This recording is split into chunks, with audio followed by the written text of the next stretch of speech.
Bonjour, bien-aimés. On a monté là, bonjour, bien-aimés.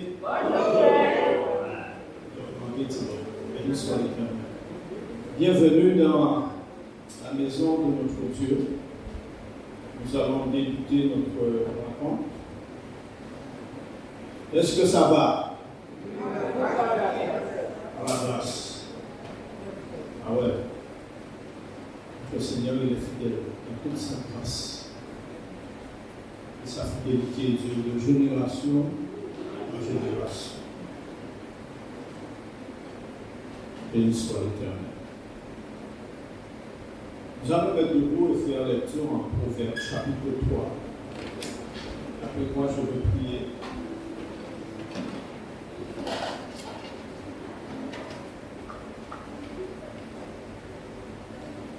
Versets 1 à 7. Il nous dit ce qui suit. Mon fils, n'oublie pas mes enseignements et que ton cœur garde mes préceptes. Car ils prolongeront les jours et les années de ta vie et ils augmenteront ta paix. Que la bonté et la fidélité ne t'abandonnent pas. Lis-les à ton cou. Écris-les sur la table de ton cœur. Tu acquériras ainsi de la grâce et une raison saine aux yeux de Dieu et des hommes. Confie-toi en l'Éternel de tout ton cœur et ne t'appuie pas sur ta sagesse. Reconnais-le dans toutes tes voies et il aplanira tes sentiers. Ne sois point sage à tes propres yeux. Crains l'Éternel et détourne-toi du mal. Amen. Nous allons prier.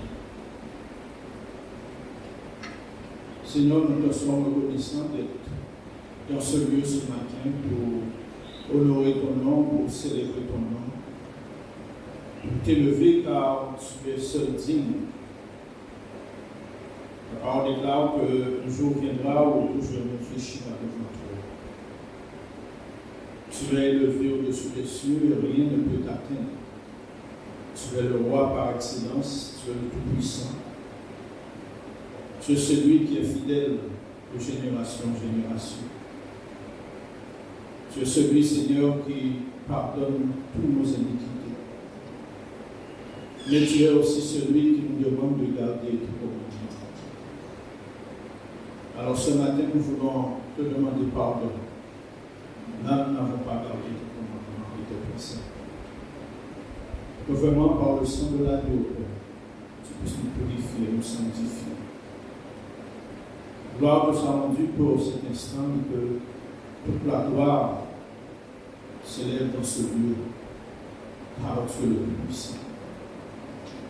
Seigneur, dirige-nous car nous avons besoin de toi. Aide-nous à te donner gloire en toutes choses. Aide-nous à célébrer ton nom. Aide-nous à reconnaître que tu es sauveur en toutes choses, mais surtout sur notre cœur. Que vraiment ce lieu soit sous ton onction et que toute la gloire de l'Éternel puisse remplir ce lieu. Dans le nom de Jésus. Amen. Alléluia. Bien-aimés, s'il y a quelqu'un que nous devons ressembler, c'est bien.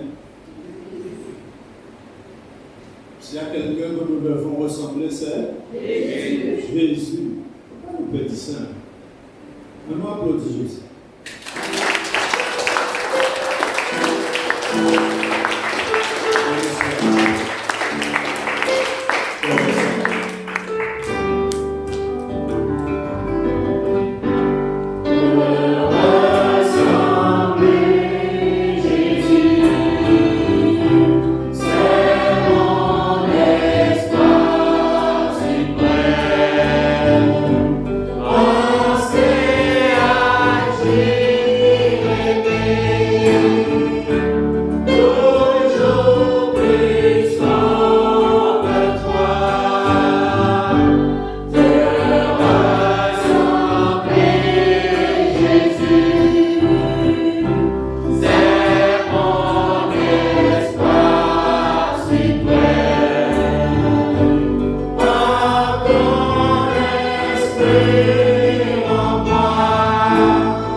Alléluia. Ressembler à Jésus. C'est là le vœu de Dieu, n'est-ce pas? Que Dieu puisse encore nous fortifier ce matin.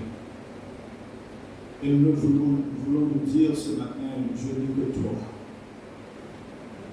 La Bible dit qu'il y avait un homme malade depuis 38 ans auprès de la piscine. Et personne ne faisait cas de lui. Mais lorsque Jésus est venu, il lui a dit, prends ton lit et marche. Quelle délivrance pour cet homme, n'est-ce pas? Je n'ai que toi. Je n'ai que toi dans le ciel, je ne désire rien d'autre que toi sur la terre. Si je suis faible, ou même si je tombe, tu es le soutien de mon cœur. Dieu, tu es le soutien de mon cœur, mon héritage et mon plus grand bien. Oh oui, Dieu, tu es le soutien de mon cœur. Près de toi, je me sens bien. En mon cœur, qui est plein d'amertume, je perdais la raison et je n'y voyais plus rien. Mais Dieu s'approcha pour me saisir la main. Tu es le soutien de mon cœur. Dieu, tu es le soutien de mon cœur, mon héritage et mon plus grand bien. Oh oui, Dieu, tu es le soutien de mon cœur. Près de toi, je me sens bien. Je n'ai que toi. Je n'ai que toi dans le ciel, je ne désire rien d'autre que toi sur la terre. Si je suis faible, ou même si je tombe, tu es le soutien de mon cœur. Dieu, tu es le soutien de mon cœur, mon héritage et mon plus grand bien. Oh oui, Dieu, tu es le soutien de mon cœur. Près de toi, je me sens bien.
Éternel.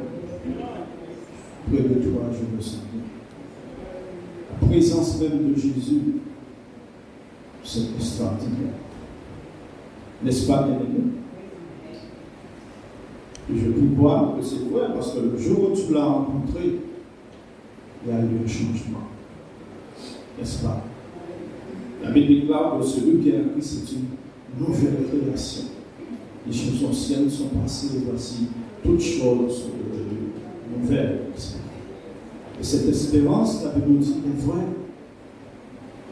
Bien-aimés, nous pas là parce qu'elle nous l'a. Mais nous là parce que comme Dieu dit, a décidé qu'elle est là au matin là. Alléluia.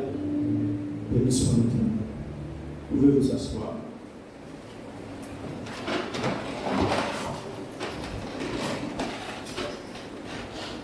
Et comme nous sommes chanter que je vis de toi, et avec quoi comme maintenant que des gens qui veulent témoigner que Jésus là nous passe le village. C'est bon Jésus fictif de son réalité.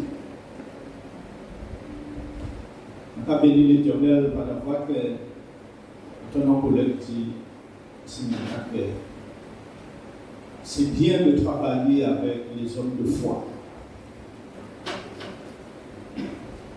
C'est ça déclaré. C'est bien de travailler avec les hommes de foi. Quand on dit commencer à faire un travail hier. Mais nous, c'est Isabelle, donc on entend les autres de prier. Travailler à mon Dieu pendant tout le temps. Les paroles ont déclaré que c'est commencer, il a achevé, n'est-ce pas? Mon Dieu, par commencer son travail, il va finir. Ce qu'il commence, il achève toujours. Béni soit l'Éternel. Alors, qui de vous veut témoigner sa grâce ce matin? Que Dieu puisse nous bénir encore ce matin davantage. Ce matin, nous aurons le privilège d'accueillir encore une fois ceux qui se sont fait baptiser. Bonjour ma soeur. Bonjour mes bien-aimés.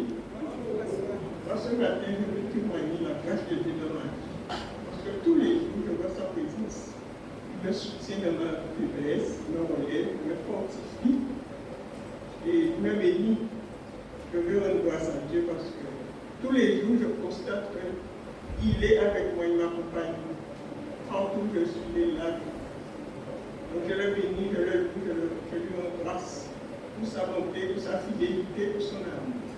Gloire à Dieu. Amen. Merci. Dieu est fidèle, n'est-ce pas, bien-aimé? Et nous le bénissons pour ça, pour sa fidélité. Car il est vraiment grand. Donc, dans la lancée, il y a le signe de ceux que nous visitons ce matin. Je vois des personnes que je n'ai pas l'habitude de voir. Vous êtes déjà la bienvenue. Bon Dieu bénit les autres avec toute plénitude d'ailleurs. Oui. Parce que nous passons mon compte.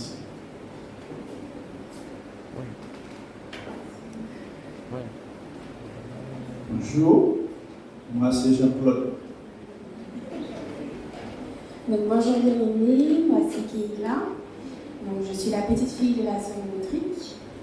Je suis déjà venue plusieurs fois lorsque je viens en vacances, puisque je viens de la Guyane, dans votre assemblée. Donc moi c'est plus du tout Métrique, parce que voici mon époux. Bonjour, moi c'est Nicolas Durand, donc ma femme est Durand maintenant. Et enchanté, que Dieu vous bénisse. Merci beaucoup pour votre présence, que Dieu puisse vous bénir. C'est Keïsa, c'est ça? Keïsa.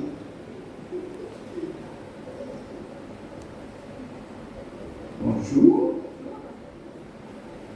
C'est la petite fille de la sœur Titiana.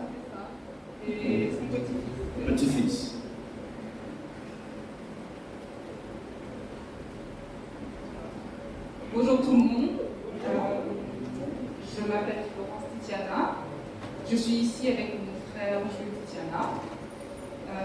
nous sommes les petits-enfants de Tiana.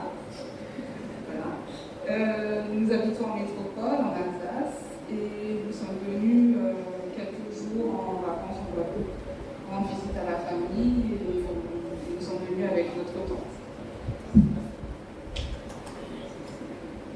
Merci beaucoup. Profite-en, d'accord? Parce que tu vas nous là tellement belle. Mais malheureusement, nous n'avons pas profité de nous-mêmes. Longtemps, on te va dire qu'on s'y belle en mer, mais finalement, il faut qu'on fait le service de baptême pour que nous en mer là. Et nous avons fait 8000 km, 10 000 tout qualité de kilomètres pour venir pour s'y belle en mer. C'est la vie.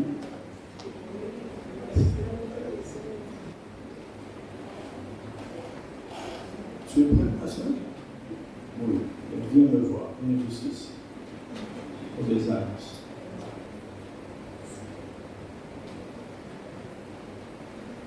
Bonjour, frères et sœurs. Alors, nous allons passer aux annonces de ce dimanche. Tout d'abord, nous allons souhaiter notre anniversaire à Loane Horn, qui est née le 16 juillet. Joyeux anniversaire, Loane. Que Dieu te bénisse, veille sur toi, prenne soin de toi toute ta vie. Amen. Passons aux activités de la semaine. Alors, concernant la réunion du mercredi 20 juillet, donc la rencontre de prière sera conduite par notre ancien Charles Couchy. Au sujet du nettoyage des locaux de l'église, le samedi 23, sont nommés pour cette mission le couple Louis Saint, David et Nadia, et notre sœur Figina Alexandre. Ensuite, le dimanche 24, le culte sera dirigé par notre frère David Louis Saint, qui, accompagné de notre chorale, sera chargé de l'animation. La prédication sera dispensée par notre frère Maurice Sitcha. La collecte sera faite par nos sœurs Lucie Pellemont et Marie Giraud. Sinon, j'ai un petit communiqué à faire part. Donc, c'est adressé à la communauté. Alors, chers collaborateurs, continuons à semer la bonne semence. Cette forme d'évangélisation à la portée de tout un chacun. Nous vous proposons les bonnes semences 2023 au format habituel, ainsi que le Seigneur est proche. Nous vous invitons à nommer un responsable pour prendre les commandes des membres. Le tableau avec les prix vous est joint. Pour recevoir votre commande dans un délai raisonnable, la date limite de retour au siège est le 30 juillet. Pour le conseil d'administration, le président Josias Ocon. Sinon, se rapprocher de la sœur Léna ou la sœur Niquette. Donc là, je vais conclure en vous citant le verset du jour. Donc, il s'agit du livre de Romains, chapitre 6, versets 3 à 4. Écoutons attentivement cette parole. Ignorez-vous que nous tous qui avons été baptisés en Jésus-Christ, c'est en sa mort que nous avons été baptisés.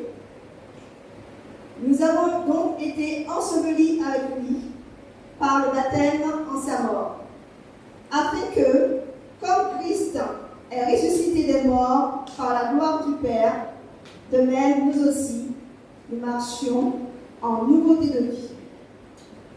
Que cette parole soit bénie. Merci de votre écoute et de votre attention. Bon culte à vous. Et sinon, j'ai la sœur Célimène qui va prendre le micro pour donner une nouvelle de sa mère. Donc, ma mère, elle a fait un AVC. Elle a été hospitalisée. Et à l'hôpital, il a dit qu'elle avait aussi une crise d'épilepsie. Elle est restée peut-être une dizaine de jours, à l'hôpital. Elle est ressortie. Mais depuis, elle ne parle pas et elle ne mange pas. Et donc, on l'a ramenée chez elle. Elle est suivie par une équipe de la Chalet. Et elle est là. On suppose qu'elle souffre, mais comme elle ne parle pas, on ne sait pas. Et c'est très difficile pour la famille parce que tous les enfants sont venus, il y en a qui sont déjà repartis. Et de toute façon, les médecins ont dit qu'elle est en soins palliatifs. C'est la fin. Donc on ne sait pas quand est-ce que ça va arriver. Et donc je vous demande de prier pour la famille, de prier pour elle aussi. Le Seigneur l'accompagne dans ces moments et surtout la famille parce que c'est très difficile. Et de vous, Nicole, surtout qui a été obligé de laisser son fils malade. Parfois, c'est pour nous ici. Donc c'est très difficile. Donc je vous demande de penser à nous dans la famille. Merci. Merci, ma soeur. Donc, sans plus tarder, nous allons nous mettre debout, bien aimés. Je vais faire appel à mon frère pour qu'il puisse prier pour la personne, si ça n'arrive à la famille.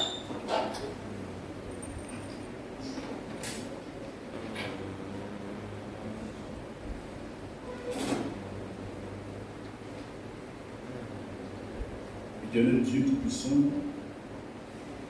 de notre grâce, nous te remercions pour ton amour, pour ton grâce, ta fidélité envers nous. Merci pour ta présence au milieu de nous ce matin. Merci pour ta présence en nous-mêmes. Merci Seigneur parce que tu es souverain. Tu es Dieu dans le ciel. Ce matin, nous prions à toi, Seigneur, te demandant d'intervenir, Seigneur, dans la famille de la sœur Titiana. Merci parce que la sœur Titiana, tu l'as choisie, tu l'as appelée. Et ce que nous prions, c'est que seule ta volonté soit faite dans sa vie. Merci pour ses proches, merci pour ses enfants, ses proches. Veuillez fortifier, Seigneur. Tu es le Dieu de toute grâce et ce que nous prions, c'est que tu fortifies la famille, que tu sois avec eux, que tu leur donnes de toi-même, Seigneur. Nous avons cette assurance que la sœur Titiana sera accompagnée comme dans sa vie, sera accompagnée dans le lieu céleste. Nous croyons que tu es Dieu, comme nous faisons le jour, tu n'as qu'une seule parole, et nous te rendons grâce. Fortifie la famille, merci pour ce temps et que seul ton nom de choses soit glorifié au nom de Jésus. Amen.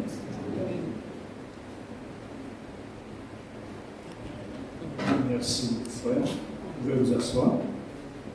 Nous allons passer une vidéo.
Merci. C'est bon? Parfait. J'ai reconnu quelqu'un dans la vidéo. Je ne sais pas si vous l'avez reconnu, mais je le reconnais. D'accord? Donc nous allons mettre debout et nous allons proclamer la gloire de notre Dieu par le chemin avec quoi le pasteur viendra jusqu'ici. Pour la fin. et la présentation de ceux qui se sont fait baptiser. Dieu fidèle. Il est fidèle. Et nous comptons sur sa fidélité chaque jour, chaque instant. Béni soit son nom.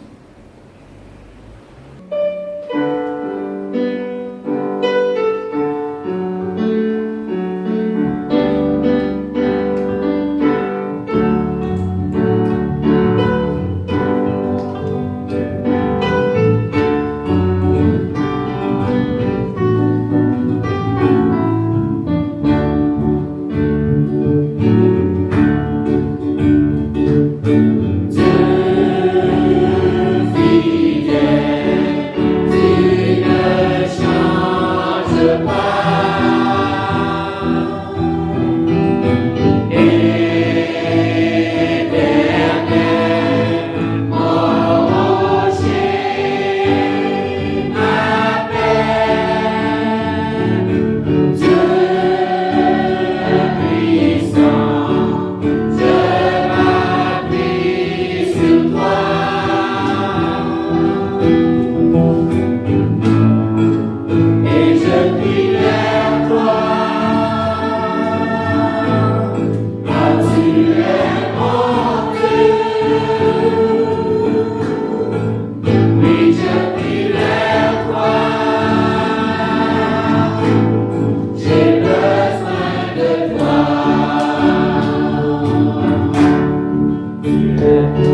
Donc, sans plus tarder, il est déjà debout.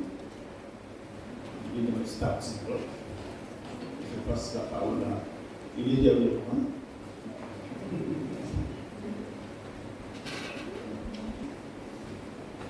Alors, bonjour frères et sœurs. Je vais demander si d'abord matin. Mon frère Marie, comment vas-tu? Hein? Bah, ouais, nous sommes. Ah, mais attends. Ma soeur Elia. Mon frère Philippe, je vois ce que je vois. Mon frère Pascal. Ma bénévole, non, parce que vous comprendrez, hein? En tout cas, je vous bénis dans le nom de Jésus.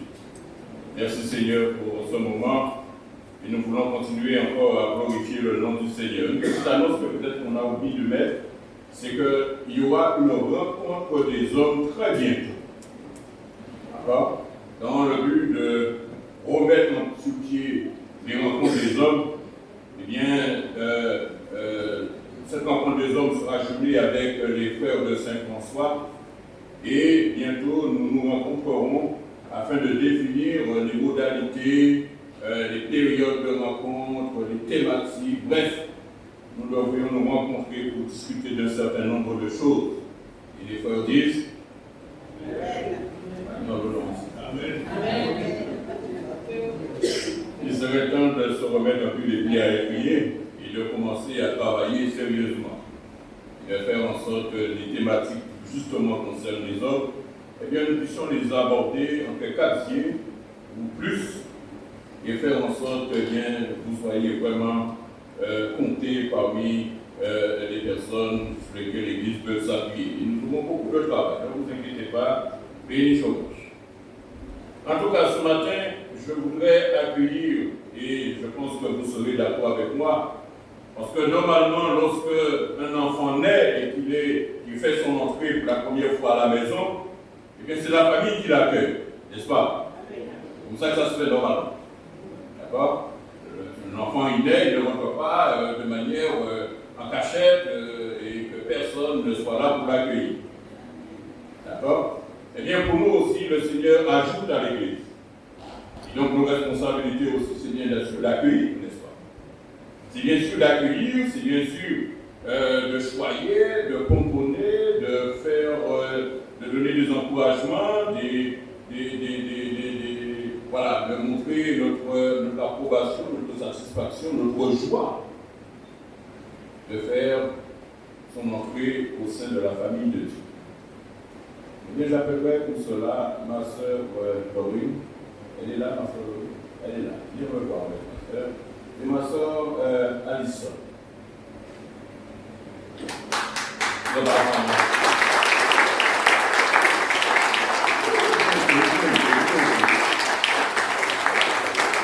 Voilà. Elles ont déjà donné leur témoignage. Mais nous sommes contents. Pas ça pour autres, mais moi content. Et j'espère qu'à partir du mois de mai, il y aura encore notre préparation au baptême. Là, on a vu. Et le mois après suivant, si je suis là, grâce à Dieu, si je n'ai pas revenu encore temps, il y aura encore une préparation au baptême. Ce qui veut dire qu'il faudra encore des candidats. Ce qui veut dire qu'il faudra prêcher. Ce qui veut dire qu'il faudra évangéliser, amener des âmes à Christ. Autrement dit, il faudrait que nous commencions à rentrer dans ce processus où le Seigneur, avec nous, ajoute à l'Église ceux qui doivent être sauvés. Bien. Mais nous verrons ça au mois d'août.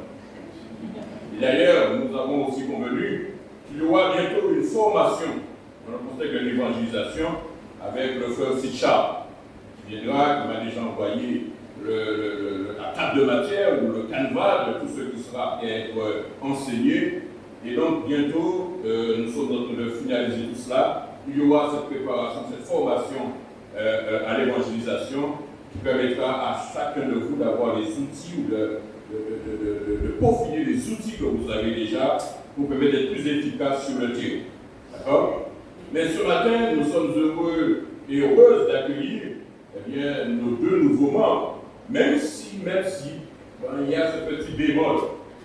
Il y a ce petit bémol, c'est qu'ils sont là aujourd'hui, mais ils ne seront bientôt plus là. Ah oui, parce qu'ils partent faire leurs études. D'accord? Alors nous allons profiter d'eux pendant ce laps de temps de ce que nous donne d'être avec eux. Mais après, il faudra continuer à prier pour eux. Et bien sûr, les accompagner par nos prières, en espérant avec la grâce de Dieu quelqu'un est venu. Parce que maintenant tout le monde parle, tout revient.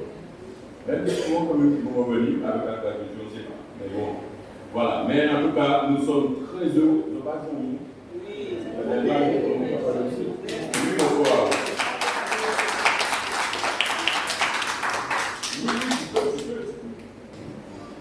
Alors, le Seigneur Jésus, il a dit, tout pouvoir a été donné dans les cieux et sur la terre. Qu'est-ce qu'il a dit après? Allez par tout le monde, faites la suite des disciples, les baptisants au nom du Père, du Fils et du Saint-Esprit. Et après, enseignez à observer tout ce que je vous ai prescrit. Tout ce que je vous ai prescrit. D'accord?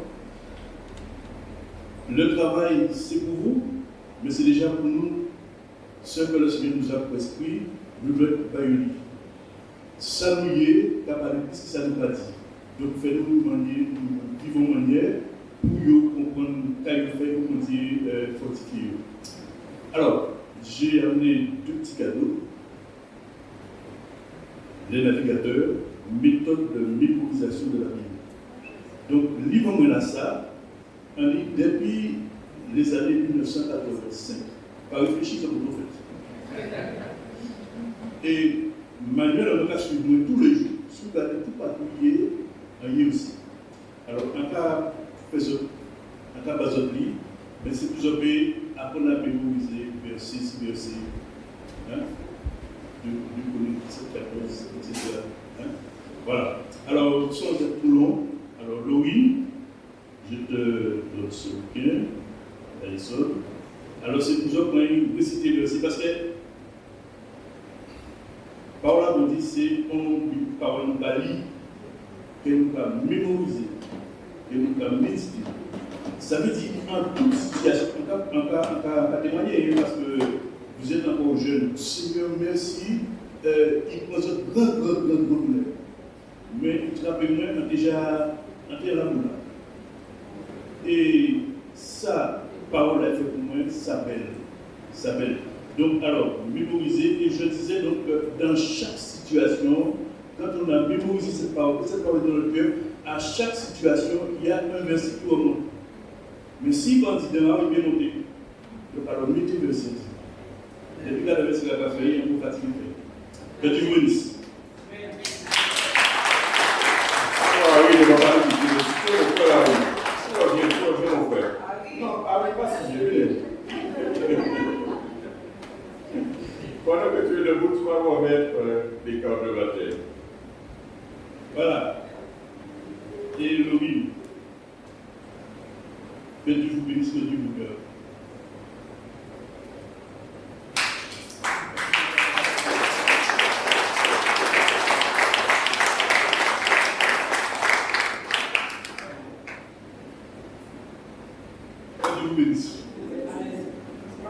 Amen, amen, amen. Est-ce que notre famille a vu? Est-ce que vous connaissez la famille? La famille, oui. Ma soeur, c'est du debout. Les deux familles, où sont-ils? Où sont-elles? Voilà. La famille de Anton, et la famille de Lucie, Laurie. Pensons à eux dans la prière. Frères et sœurs, prenons cela vraiment au sérieux. Pensons à eux dans la prière. Ils ne font que commencer leur vie avec le Seigneur. Et ils seront très vite la voie de Dieu.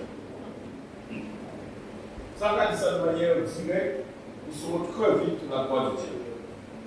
Ils seront très vite dans la tentation. D'accord?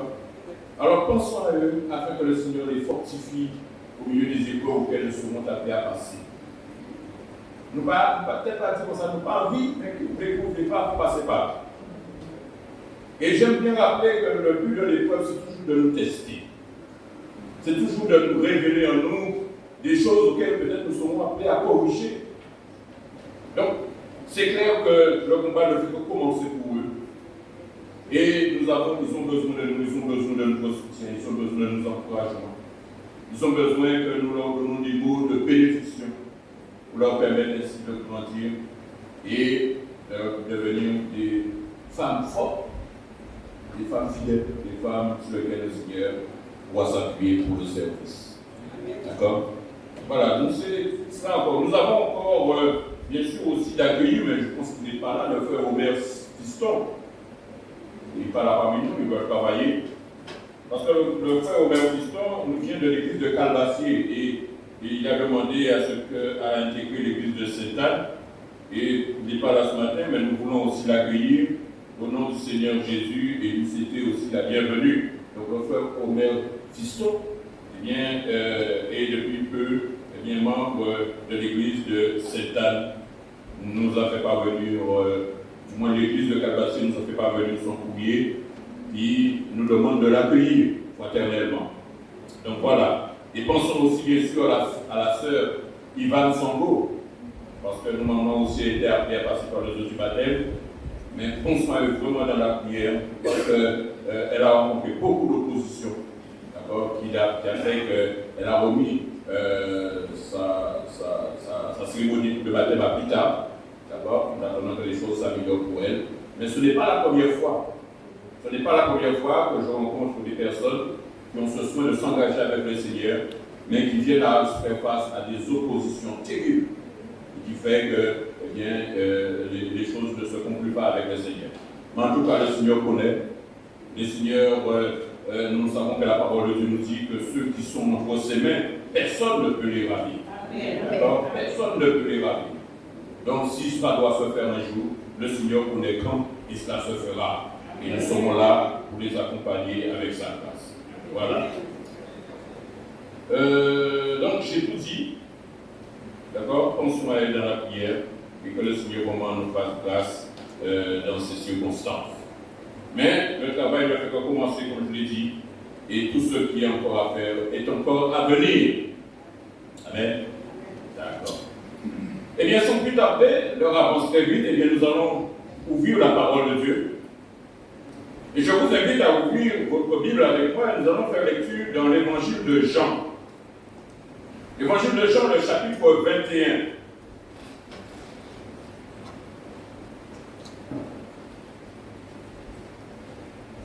L'évangile de Jean, chapitre 21, les versets 15 à 19.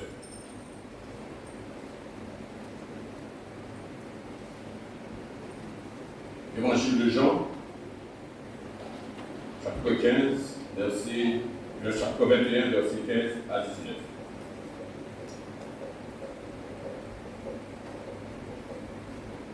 Je ne sais pas si j'ai salué ma sœur Antoinette qui nous est revenue, mais elle est partie toute seule. Mais elle est revenue avec ses deux fils. Et comment? Moi, je n'étais pas là. Mais moi, je le prends pour moi tout seul. Bienvenue à vous. Jean chapitre 21, verset 15 à 19. Après qu'il eut mangé, Jésus dit à Simon-Pierre, Simon, fils de Jonas, m'aimes-tu plus que ne m'aimes ceci? Il lui répondit, oui Seigneur, tu sais que je t'aime.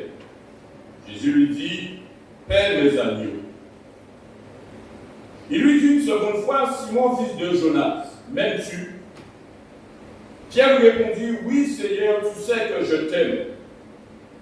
Jésus lui dit, paie mes brebis. Il lui dit pour la troisième fois, Simon, fils de Jonas, m'aimes-tu? Pierre fut attristé de ce qu'il lui avait dit pour la troisième fois, m'aimes-tu? Et il lui répondit, Seigneur, tu sais toutes choses, tu sais que je t'aime. Jésus lui dit, paie mes brebis. En vérité, je te le dis, quand tu étais plus jeune, tu te saignais toi-même et tu allais où tu voulais.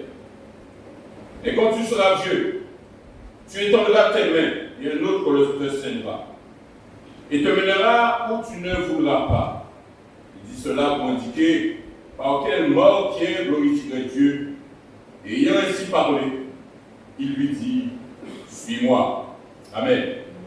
Que le Seigneur bénisse sa parole. Frères et sœurs, à la lumière de ce texte, comme nous le savons, l'amour est une notion complexe. Et le Nouveau Testament, tout particulièrement, ne fait pas exception. Dans le grec biblique, il est décrit par des mots différents. Je ne vais pas donner la signification de tous, mais pour certains, nous l'avons déjà évoqué, il y a le mot éros en grec, le mot philéo, le mot philia, le mot philos, le mot agapéo et le mot agapé. Je le dis dans l'ordre chronologique parce que l'une parle de l'attirance charnelle, sexuelle, l'attirance, le désir pour l'autre, mais il parle aussi du mot philéo en parlant de l'affection qu'on peut avoir pour quelqu'un ou un ami ou un membre de la famille. Il y a le mot philia qui parle de l'amitié qu'on peut avoir pour le monde. Il y a le mot philos qui désigne l'amour qu'on peut avoir pour un associé ou quelqu'un pour qui l'on veut du bien.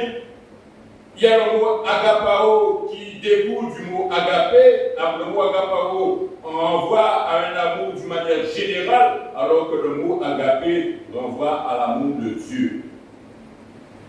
Autrement dit, lorsque nous parlons de l'amour, nous parlons d'aimer quelqu'un ou d'aimer une personne, ça peut revêtir divers sens, diverses significations.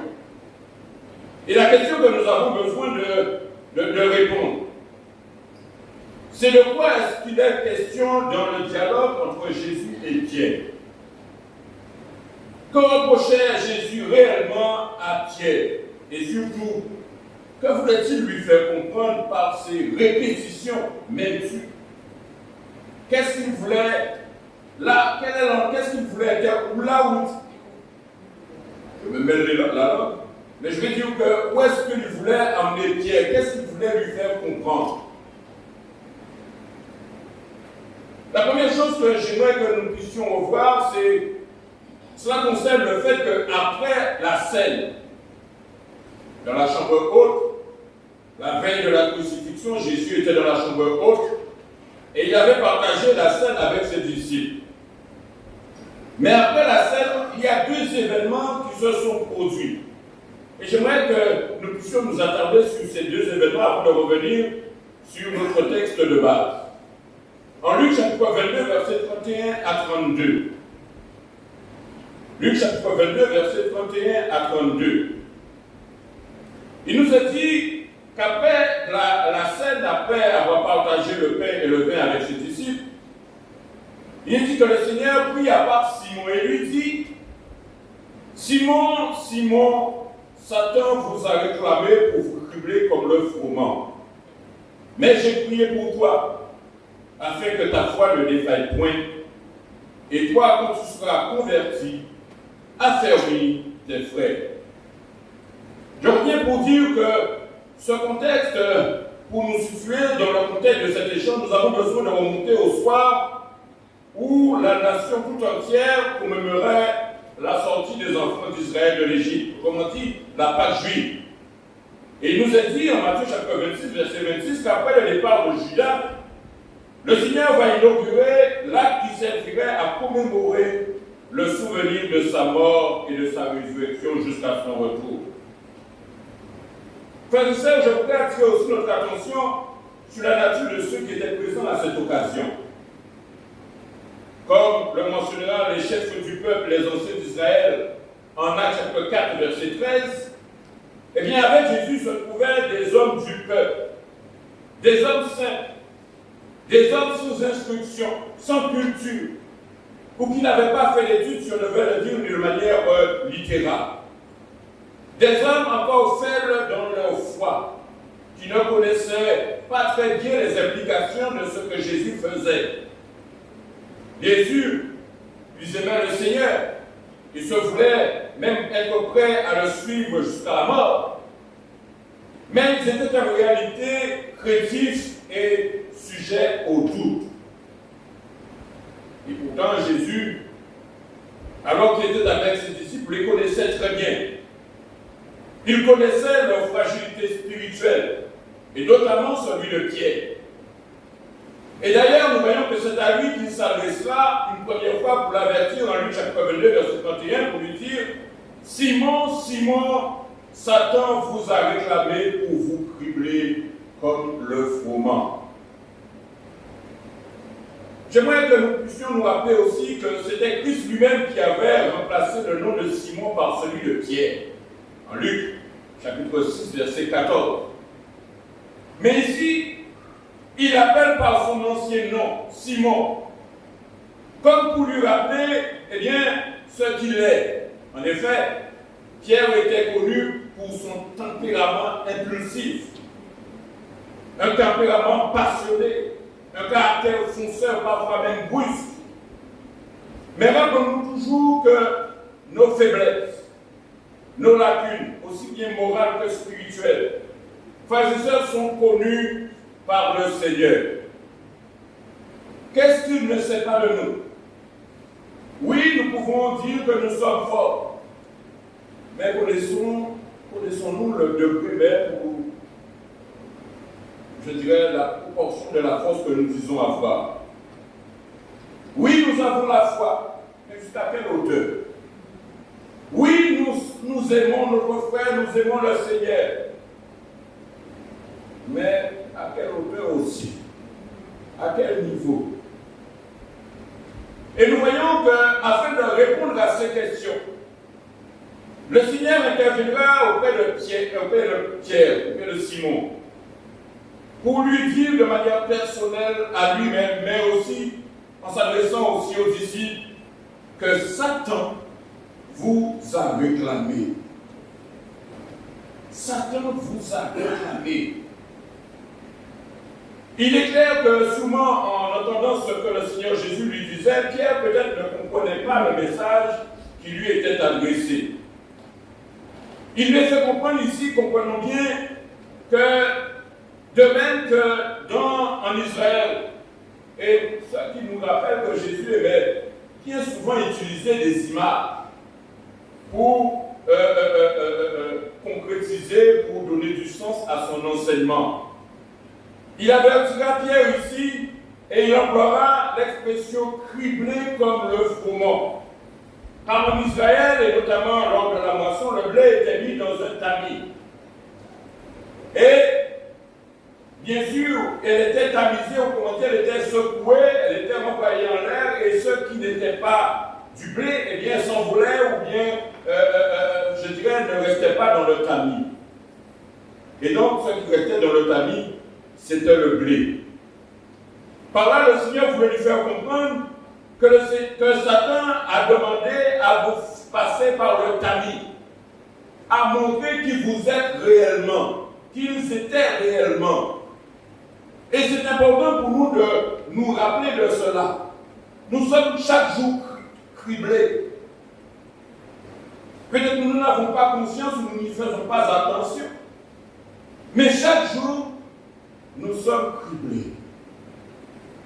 La question que nous avons besoin de nous poser, qu'est-ce qui reste dans le tamis vraiment? Est-ce que c'est le blé ou bien il y a rien? Est-ce qu'il y a de bonnes choses dans lesquelles le Seigneur va se glorifier? Ou bien c'est la déception parce que le Seigneur ne nous trouve que très léger dans le tamis? Ce que le Seigneur Jésus veut dire à Satan, veut dire à Pierre, pardon, que les disciples allaient se retrouver seuls face à l'hostilité des pharisiens et des scribes. Il allait se retrouver seul face au grand conseil des Juifs, face à Pilate, face à Hérode. Autrement dit, face aux forces démoniaques qui se trouvaient derrière ces hommes. Et comme à l'exemple de Job, nous rappelons bien de l'exemple de Job, n'est-ce pas? Job, chapitre 1er, versets 6 et 12, et chapitre 2, versets 1 à 6, où Satan avait directement aussi demandé que sa face soit passée au crime. Et nous avons un écho, lorsque nous lisons la suite du texte du livre de Job, eh bien, comment ça a été dur pour lui. Ça a été dur dans sa chair, ça a été dur dans son contexte familial, ça a été dur par rapport à ses richesses matérielles, ça a été dur même par rapport à ses amis. Autrement dit, rien ne lui a été épargné. Et nous va pleurer parce que dans le cas normal. Bon, c'est vrai que moi-même, ça m'a mal. Parce que c'est ensemble. Mais je veux dire qu'il est important pour nous de comprendre ce que le Seigneur Jésus disait ici à Pierre et notamment également à ses disciples. Lorsque Satan vous a réclamé, je vais jouer. Il va montrer, de même qu'il a montré, qu'il a dit à Job, eh bien, quelque part, si tu me le donnes, eh bien, tu verras que son amour pour toi n'est que fictif. Qu'il t'aime par rapport à l'intérêt qu'il gagne par rapport à toi, et que, voilà, tu lui donnes de la richesse, tu lui donnes du bien-être, etc., et bien, c'est tout à fait normal qu'il t'adore. Mais viens retirer tout ça, qu'est-ce qu'il en resterait? Et de même, c'est la même chose qu'il demande, qu'il dira à Pierre. Eh bien, tout simplement, Satan vous a réclamé pour vous cribler. Eh bien, vous a réclamé pour montrer aussi que votre engagement ou que l'engagement des disciples envers Jésus n'est que fictif. Qu'elle ne repose pas sur le solide fondement. Qu'elle n'est pas, je dirais, tangible. Elle n'est pas concrète. Et j'aimerais le rappeler encore, frères et sœurs, tous les jours en tant qu'enfants de Dieu, ne croyez pas que nous ne sommes pas éprouvés. Ne croyons pas que nous ne sommes pas criblés. Elle se manifeste de bien des manières, mais nous ne sommes pas des privilégiés. Au contraire, nous sommes tous embarqués sur le même bateau. Et aujourd'hui encore, bien, nous sommes éprouvés. Notre sœur Tiana nous a parlé encore de la situation de la famille. Célimène, pardon. La sœur Célimène de la famille Tiana, et comprenons cela et nous avons besoin de le soutenir, n'est-ce pas? Mais pour d'autres encore, c'est d'autres choses. Et personne n'est à l'abri. Personne, au contraire, quand tu penses à souvent, il y a arrivé au poste, on se pose une question. Si tu n'es pas éprouvé, pose-toi des questions.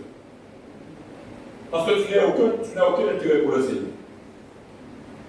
Les tests que le Seigneur nous impose ont pour but de nous affiner, ont pour but de retirer les impuretés, ont pour but de retirer et de mettre en évidence des réalités qui sont en nous, que peut-être nous ne voyons pas, ou que nous ne voulons pas voir, quoi qu'il en soit, eh bien le Seigneur lui les voit. Et son objectif, c'est de faire de nous les hommes et les femmes à l'image de Jésus-Christ.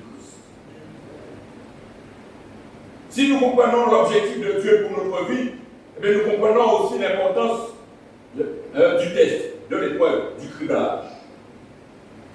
Et il est important pour nous de considérer que dans ce contexte-là, loin de nous d'abandonner, mais nous avons besoin, eh bien, simplement de comprendre et de nous accoster avec le Seigneur pour permettre ainsi que ce travail se fasse.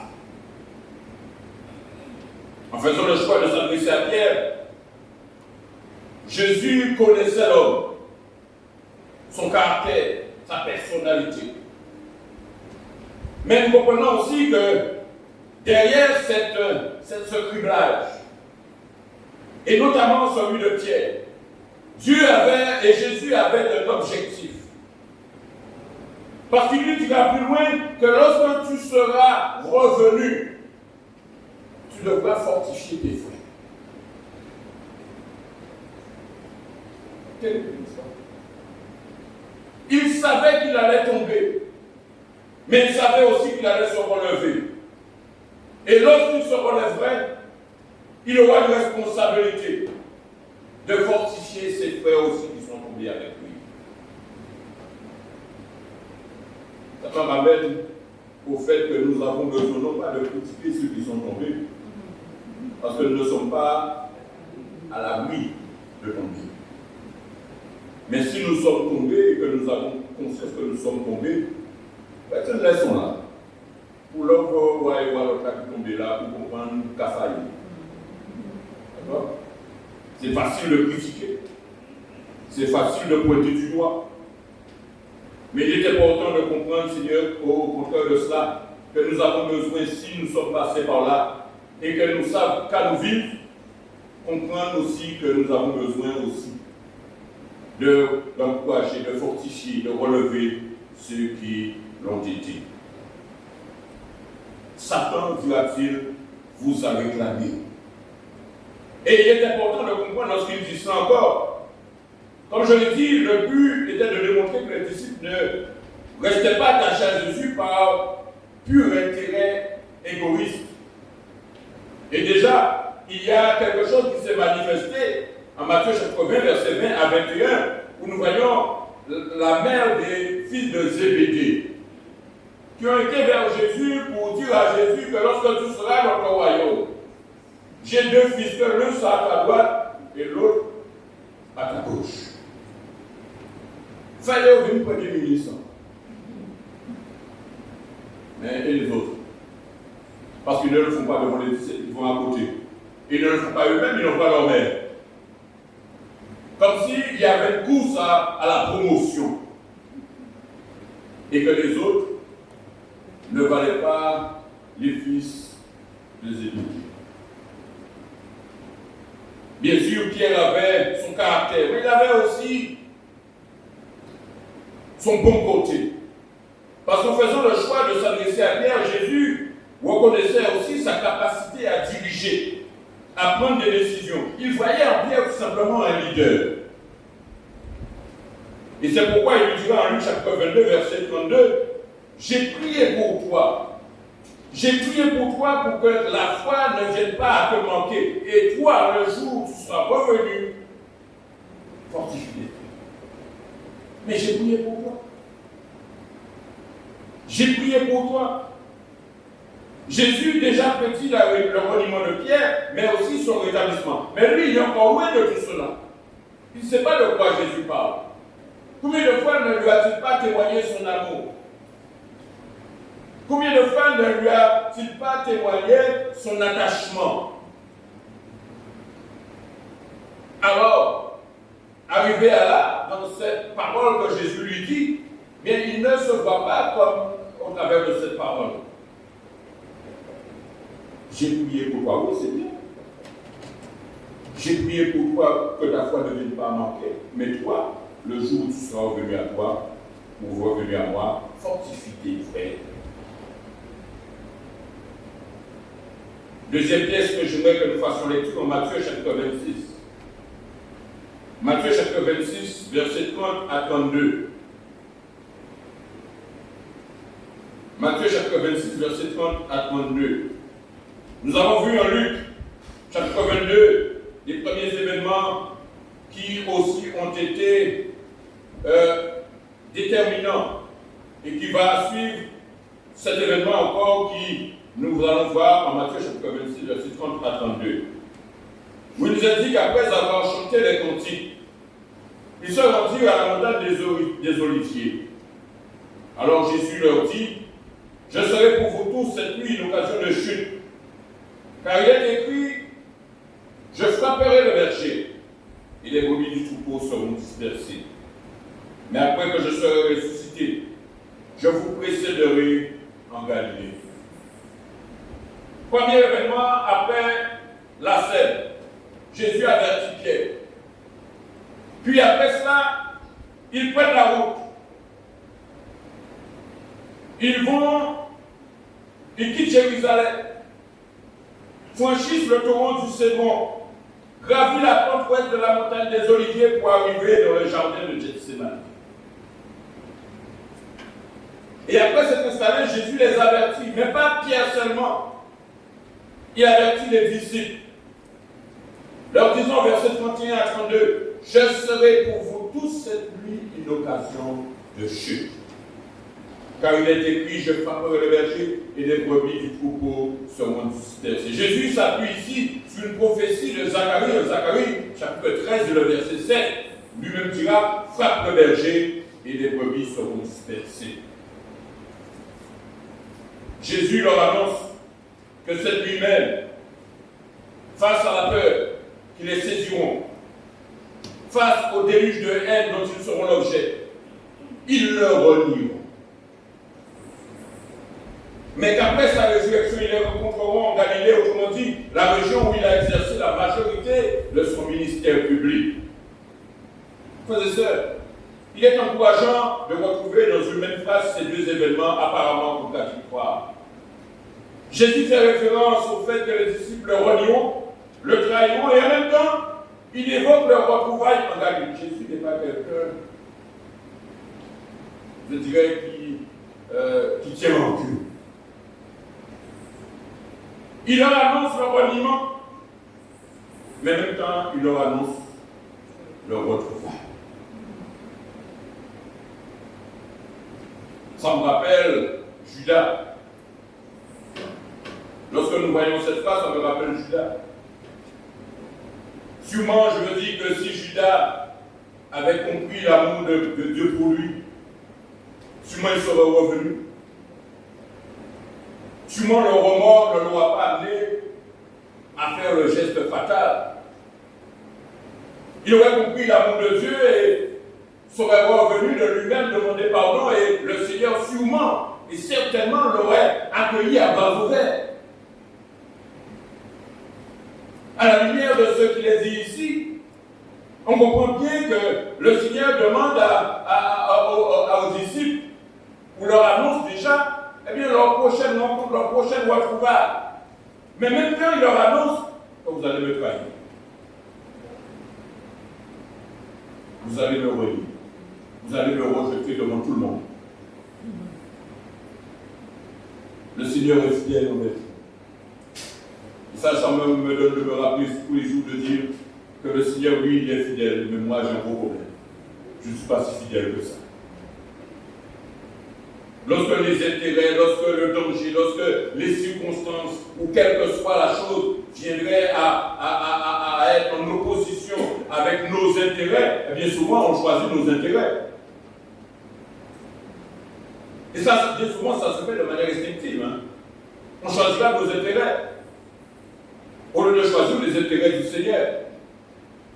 On se donnera une raison. Je me rappelle bien qu'il y a une personne comme ça qui l'avait un jour. Il était qu'à batailler, il était contre tout le monde, il était qu'à écouter parole à mon Dieu. Mais là, on va trouver lui-même dans une situation, et bien, chercher à arranger parole à mon Dieu, puis bien ça passer, puis bien ça fait affaire. Mais ce n'est pas ce que le Seigneur attend de nous, comme vous le savez. Le Seigneur avertira ses disciples qu'ils le renieront. Ils le trahiront. Et en provision de leur chute, Jésus leur fait comprendre qu'il ne leur tiendra pas de Dieu. Car ils avaient l'assurance. Il avait l'assurance, frères et sœurs, que la graine qu'il avait plantée en eux germera le moment venu. Ce n'est pas une graine qui est morte et qui était en terre, mais il germera. Et donc, en prévision de ce relèvement, il leur donne déjà rendez-vous. Extraordinaire. Mais une chose que nous devons nous rappeler, frères et sœurs, les paroles de Paul, en 1 Corinthiens chapitre 10, le verset 12. Celui qui croit être debout, regarde-vous. Nous devons en effet témoigner de notre assurance dans la parole et les promesses du Seigneur. Mais permettez-moi de rappeler que nous devons aussi en même temps, nous ne devons pas ignorer nos faiblesses. Nous ne devons pas ignorer le fait que nous avons parfois une mauvaise confiance en nous-mêmes. Comme Pierre, et ça c'est une réalité auquel nous avons besoin de nous rattacher. Le fait d'une mauvaise conscience en soi, comme celle de Pierre, est le premier pas vers la chute spirituelle. Nous avons tous tendance à être trop confiants en nous-mêmes. Oui, nous avons la foi. Oui, nous aimons le Seigneur. J'entends ça bien souvent. Mais c'est devant, j'aime souvent dire, c'est devant les épreuves qu'on voit si tu as vraiment la foi et si tu es vraiment le Seigneur. C'est devant justement les épreuves. Oui, c'est beau, parole, on ne bouge pas chaque base. Mais devant la réalité. est-ce que cela vous maintient debout? Paul avait cette assurance, mais en même temps, il ne prenait pas à cœur de comprendre qu'il avait aussi des faiblesses. Ceux qui sont dans ce cas sont les premiers à tomber.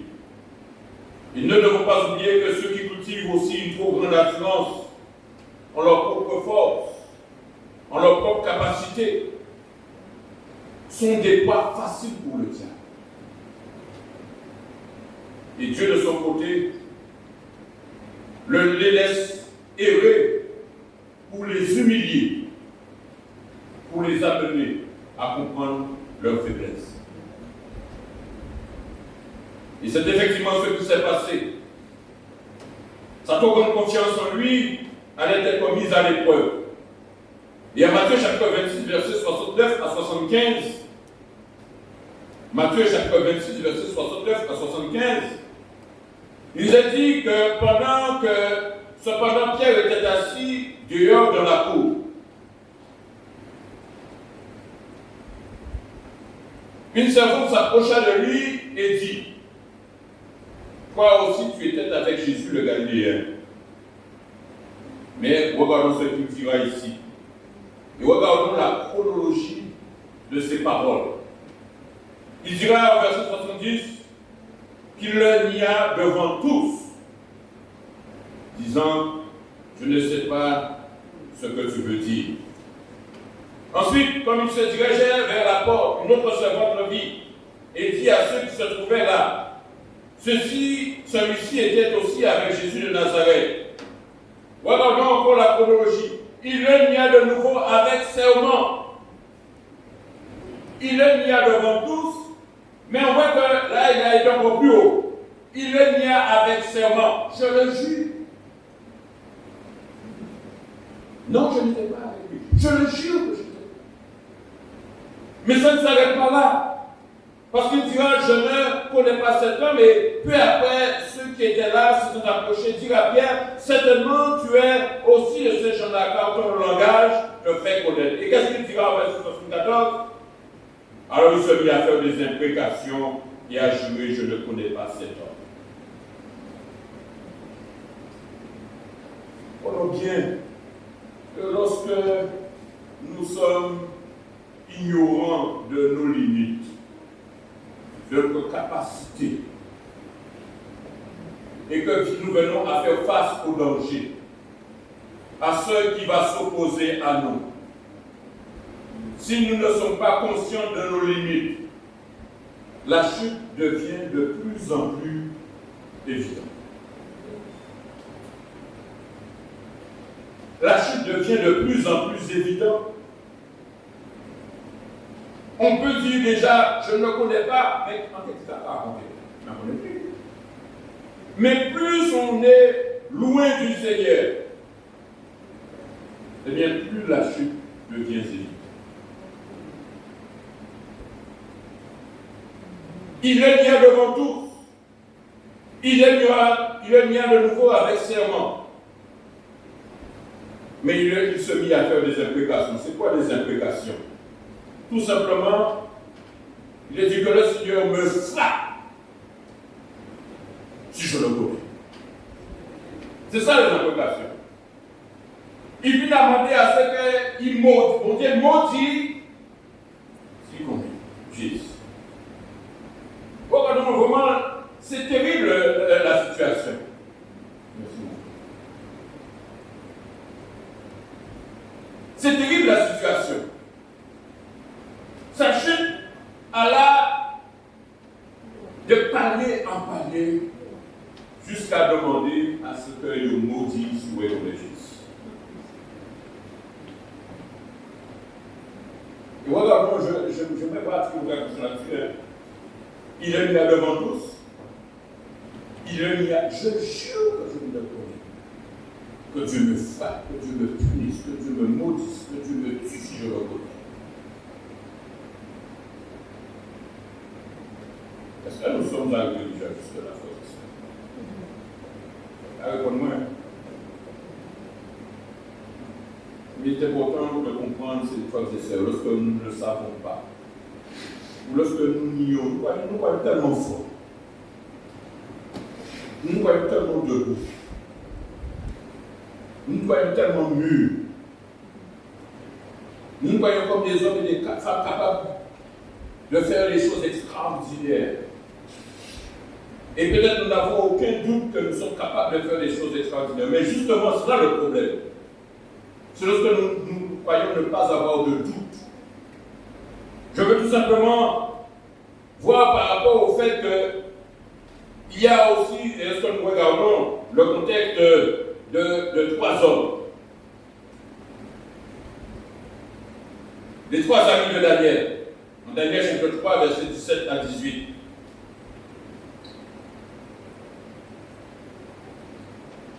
Lorsque le roi leur demande bien de s'agenouiller, sinon ils seront jetés dans la fournaise ardente. Ils diront au roi, en Daniel chapitre 3, versets 17 à 18, voici notre Dieu que nous servons peut nous délivrer de la fournaise ardente, et il nous délivrera de ta main au roi. Sinon, sache au roi que nous ne servirons pas tes dieux et que nous n'adorons pas la statue d'or que tu as élevée. 3 choses qui est mentionnées ici. Et on pourrait dire peut-être qu'ils étaient présomptueux. Non, ils n'étaient pas présomptueux. Et un petit mot fait la différence ici. Premièrement, ils diront que Dieu a le pouvoir de nous délivrer de ta main. Ils ne savent pas comment, mais leur confiance, c'est que Dieu est capable de les délivrer. Deuxièmement, ils affirment que Dieu les délivrera. Mais regardez ce qu'ils diront troisièmement. Sinon, sache, ô roi, que même si nous devons perdre la vie, nous lui resterons fidèles. Le petit mot, sinon, dans le cas où je n'abandonnerai pas. Ce petit mot sinon met en évidence le fait qu'ils s'attendent à Dieu. Ce petit mot met en évidence qu'ils s'attendent à Dieu. Frères et sœurs, la vraie foi s'accompagne toujours de l'humilité qui laisse la souveraineté à Dieu. Mais ce n'était pas le cas de Pierre. Parce que Pierre, dans son ballon, dans son élan, croyait que, il était fort. Qu'il était capable. Et lui-même alla là où il devait être testé. Parfois, il y a des côtés où ça, que son danger va pas aller.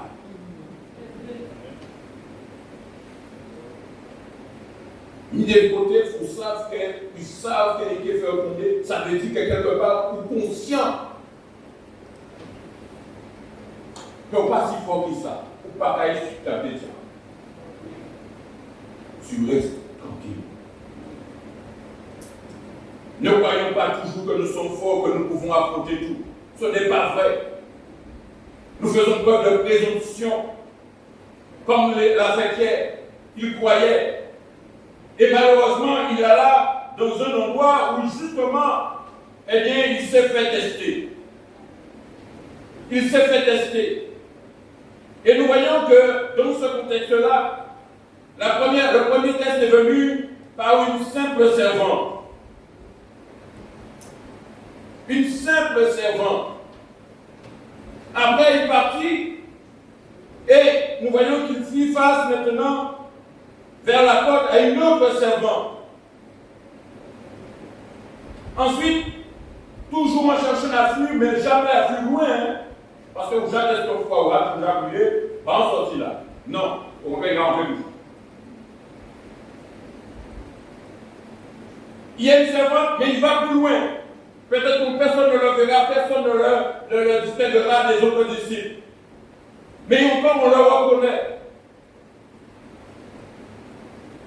Mais ça ne s'arrête pas là. Parce qu'encore, il cherche à s'enfuir. Et voilà que, on le reconnaît par son langage. Vous savez, là, on va arrêter Paris, et là, on va arrêter dans la banlieue. Bien souvent, la connotation ou le langage a donner peut-être des connotations qui sont différentes. D'accord? Ce sont les Alsaciens qui sont parmi nous. Voilà. En Alsace, ils ont un patois, ils ont un langage. Mais si tu vas à Paris, il y aura des mots qui ne seront pas dits de la même manière. Et ainsi, on reconnaît que tu viens de telle région, de telle région. Nous-mêmes, on se moque bien souvent de nous dans les télévisions françaises avec notre patois, avec notre langage, pour bien montrer que nous sommes des Antillais. Et donc Pierre aussi était là, mais il ne pensait pas qu'on le reconnaîtrait avec son langage. Et on lui dit bien sûr, eh bien, tu es de ces gens-là. Autrement dit, tu es des disciples du Christ.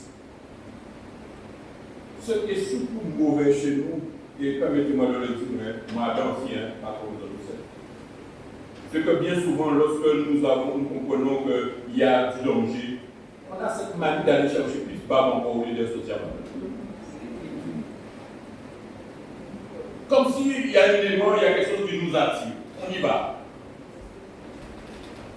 Et parfois, on est carrément sous pilotage automatique. On n'a plus le contrôle. On ne raisonne plus. Et on tombe.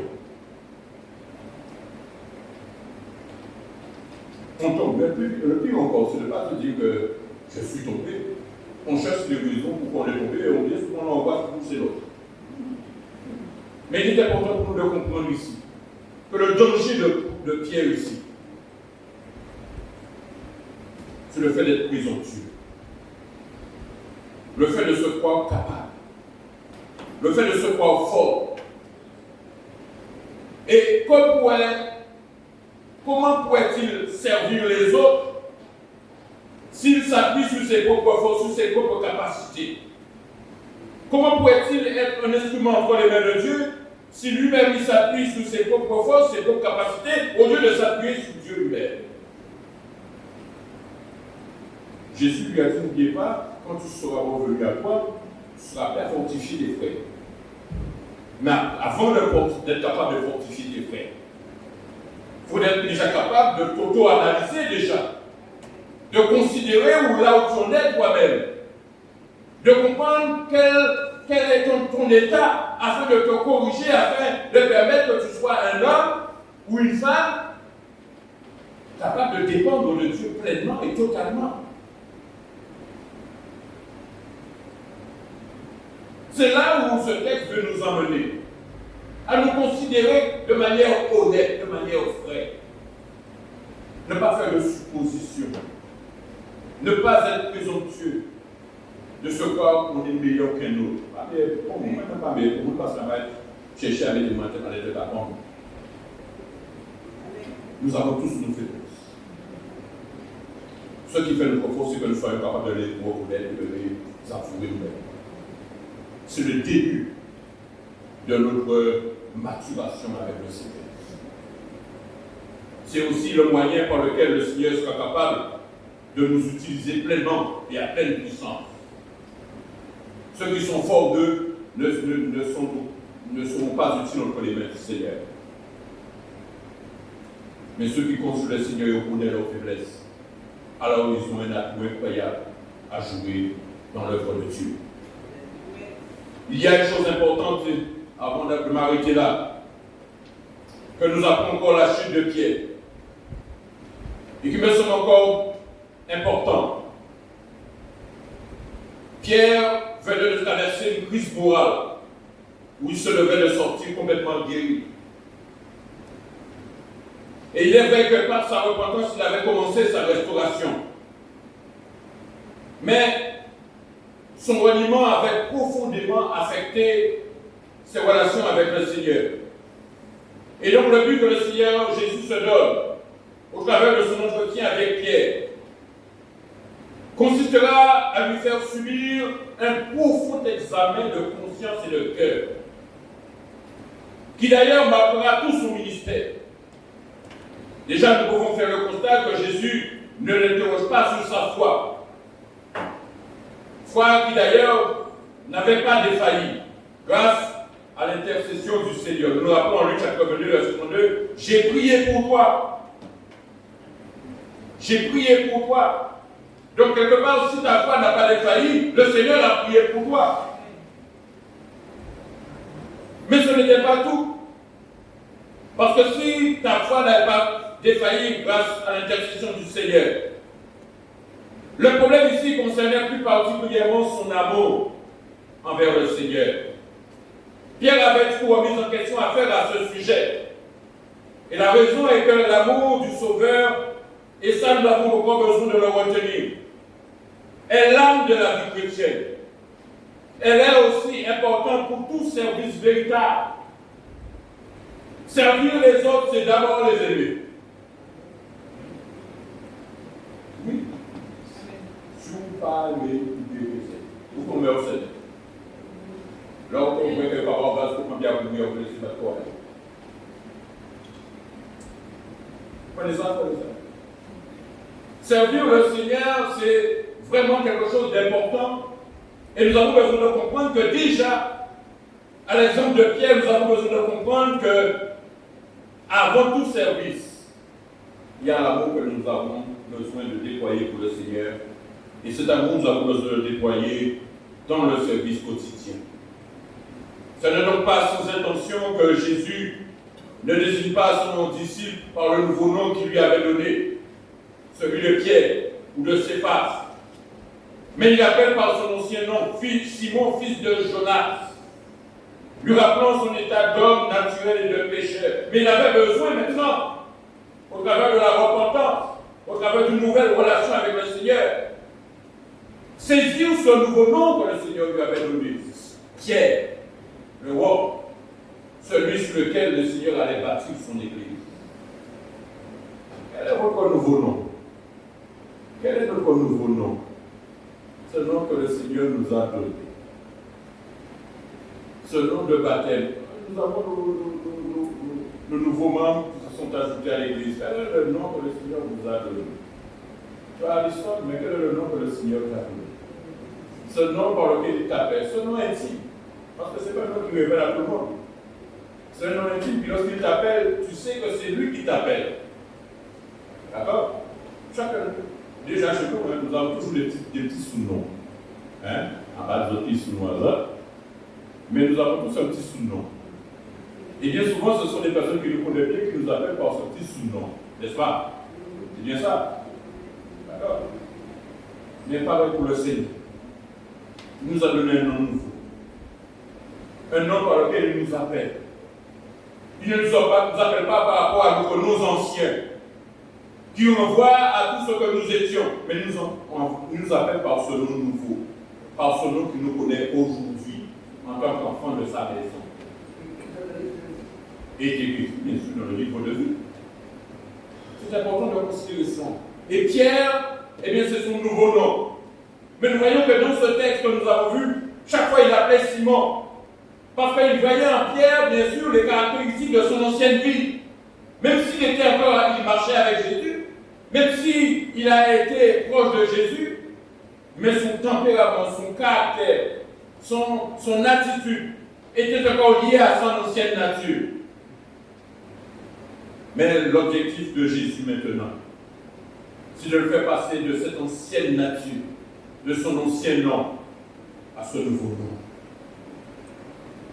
Et il est important pour nous de considérer que si nous connaissons ce nouveau nom, pichonnez, choyez, et faites encore que Dieu puisse être glorifié au travers de ce nom. Puis les crier pour ça que c'est lui qui crie. Pour que là, vous voyez servi, pour qu'ils savent que c'est pour bon Dieu, que vous là et que pas pour vous-même. Pierre avait besoin d'apprendre cette leçon. Et lorsqu'il l'appelle encore, m'aimes-tu? C'est pour encore parce que nous nous rappelons que par 3 fois, il a appelé Pierre. Par 3 fois, Pierre a renié Jésus. Mais par 3 fois, il lui dira aussi, m'aimes-tu? Je ne sais pas si vous avez fait le lien avec ça. Par 3 fois, il a renié. Mais par 3 fois aussi, il lui demande, m'aimes-tu, Pierre? Il te veut son nom dans les oreilles. Il te veut qui est conscience ça. Fais comprendre au butin. Oui, ton ancienne vie, c'était ça. Mais ta nouvelle vie, elle est toute nouvelle, elle est toute remplie de bénédictions et que tu avais besoin de t'accorder avec cela pour permettre ainsi que tu sois un instrument entre les mains du Seigneur. M'aimes-tu?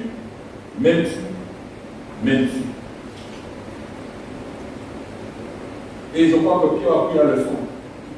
Je pense qu'il a retenu la leçon. Parce que lorsqu'on regarde la suite de son ministère,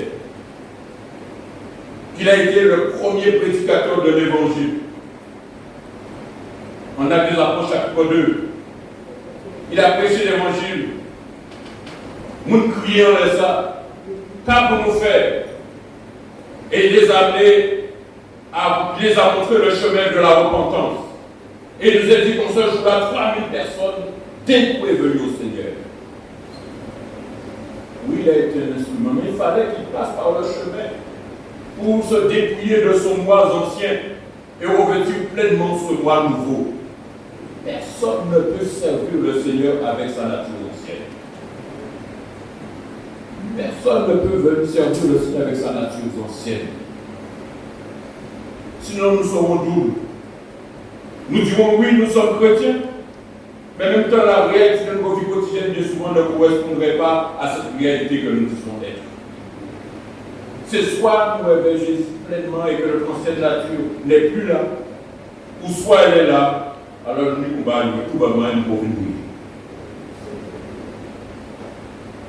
La question, j'aimerais m'arrêter ici et poser un certain nombre de questions que nous avons besoin de réfléchir pour cela. L'amour que nous témoignons envers Dieu, envers Jésus, sur quoi repose-t-elle vraiment? Quelle communion, quelle intimité avons-nous véritablement avec lui? Quelle autorité a-t-il réellement sur ma vie? Et surtout, dernière question, dans quel domaine j'ai encore à progresser? Je vous laisse avec ces questions. Je nous laisse avec ces questions qui sont importantes. Oui, nous avons ce travail, frères et sœurs. Et nous ne sommes pas là pour nous asseoir seulement sur les bancs. J'aime souvent répéter que si on regarde en une semaine, le temps que nous passons ici, c'est un temps infime. 3 heures, 4 heures au maximum. Ce qui veut dire que notre vie chrétienne, notre identité, elle est appelée à se démontrer à l'extérieur, dans le monde, dans le travail, dans notre vie quotidienne, notre vie sociale, notre vie professionnelle. C'est là où tout est appelé à se démontrer. C'est là où nous sommes appelés à témoigner Christ. Ce n'est pas ici seulement. Ici, ce n'est que l'acte de temps que nous passons. Je m'appelle ici quand même. Vous savez avoir la main, on va couler. Les temps monter ce jour, allons nous faire l'oxygène. Parce qu'après ça, il ne pourrait pas tout. Ce n'est que des moments de temps que nous passons ici. Souvent, nous ne pas passer le temps là, ça. On va chercher le problème au alors. Bon, à part les formes, pas de raison ici. Mais comprenons, frères et sœurs, que le temps que nous passons ici n'est qu'un petit moment. Juste le temps de nous encourager l'un l'autre, de nous bénir l'un l'autre, de nous édifier l'un l'autre, de nous ressourcer l'un l'autre. Parce que le travail, ce n'est pas ici, c'est dehors. Le travail est là où le Seigneur nous attend, c'est dehors. Mais faudrait-il que nous soyons prêts, que nous ne soyons pas présomptueux pour pouvoir être utiles dans le corps du Seigneur. Que le Seigneur bénisse. Je vous inviterai à vous tenir debout, nous allons prier. Nous allons prier pour terminer.